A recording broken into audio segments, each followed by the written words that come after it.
Assalamualaikum sahabat semua, dalam video kali ini kita akan membahas tokoh ulama besar, salah satu dari 4 imam sunni besar. Beliau adalah pendiri mazhab Syafi'i yang populer di berbagai negara di dunia termasuk Indonesia. Beliau adalah Imam Syafi'i, yang bernama lengkap Abu Abdullah Muhammad ibn Idris al-Syafi'i, adalah seorang ulama dan ahli hukum Islam terkemuka.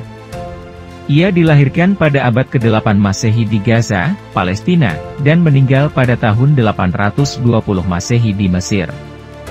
Imam Syafi'i dikenal karena kontribusinya yang signifikan terhadap perkembangan ilmu hukum Islam, fiqh.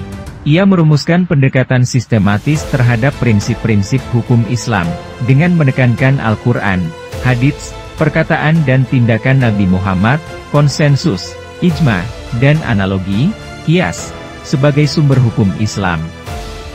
Mazhab Syafi'i adalah salah satu dari 4 mazhab besar Sunni, bersama dengan mazhab Hanafi, Maliki, dan Hanbali. Pengikut mazhab Syafi'i menganut pendapat hukum dan metodologi yang dikembangkan oleh Imam Syafi'i. Kehidupan dan perjalanan Imam Syafi'i ditandai dengan pencarian ilmu dan komitmen terhadap keilmuan Islam. Berikut ini kisah singkat tentang beberapa aspek penting dalam hidupnya.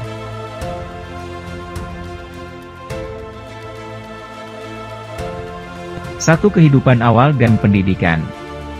Imam Syafi'i lahir di Gaza, Palestina modern, pada tahun 767 Masehi. Dia berasal dari suku Quraisy. Pada usia dini, dia menunjukkan minat yang besar untuk belajar, dan dia menghafal Al-Quran pada usia 7 tahun. Keluarganya kemudian pindah ke Mekah, di mana ia mendapat kesempatan untuk belajar di bawah bimbingan ulama terkenal pada masanya.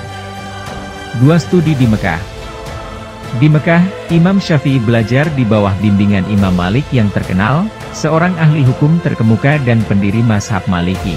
Ia juga mendapat manfaat dari ajaran ulama lain di Mekah, yang merupakan pusat pembelajaran pada periode itu. 3. Perjalanan ke Madinah. Mencari ilmu lebih lanjut, Imam Syafi'i berangkat ke Madinah untuk belajar di bawah bimbingan murid-murid Imam Malik.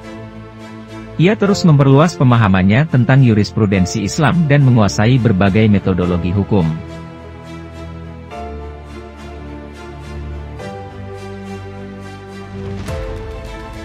4. Kembali ke Mekah. Setelah menyelesaikan studinya di Madinah, Imam Syafi'i kembali ke Mekah. Ia mulai mengembangkan pendekatannya sendiri terhadap jurisprudensi, dengan memasukkan unsur-unsur ajaran Imam Malik dan ulama lainnya.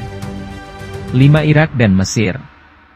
Imam Syafi'i kemudian melakukan perjalanan ke Irak dan kemudian ke Mesir, di mana ia terus menyempurnakan metodologi hukumnya. Selama periode ini, ia terlibat dalam perdebatan dan diskusi ilmiah, memperkuat reputasinya sebagai ahli hukum yang brilian. 6. Pendirian mazhab Syafi'i.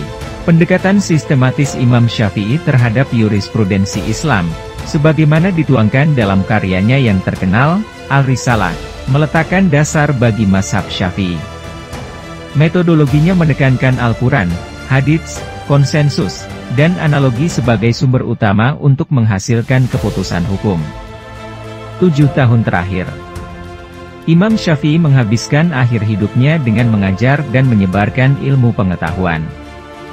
Ia kadang-kadang menghadapi tantangan dan pertentangan karena pendapat hukumnya, namun ia tetap teguh dalam komitmennya terhadap upaya ilmiah. Ia meninggal pada tahun 820 Masehi di Kairo, Mesir.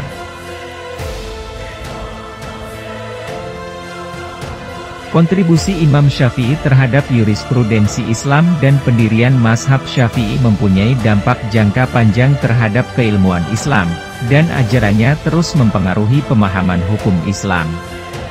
Semoga warisan ilmiah dan semangat pencarian kebenaran yang ditinggalkan oleh Imam Syafi'i menjadi sumber inspirasi bagi kita semua. Mari kita terus mengejar ilmu, memperdalam pemahaman agama, dan mengaplikasikan nilai-nilai kebaikan dalam kehidupan sehari-hari. Dengan tekad yang kuat dan keikhlasan dalam berbuat baik, kita dapat meraih kesuksesan tidak hanya di dunia ini, tetapi juga di akhirat. Semoga Allah memberikan hidayah dan keberkahan dalam setiap langkah perjalanan kita. Gimana sahabat semua, itulah sedikit kisah tentang perjalanan Imam Syafi'i. Semoga video ini bisa menginspirasi kita semua untuk terus melakukan kebaikan, semoga bermanfaat. Jangan lupa like, komen, dan subscribe. Sampai jumpa di video selanjutnya.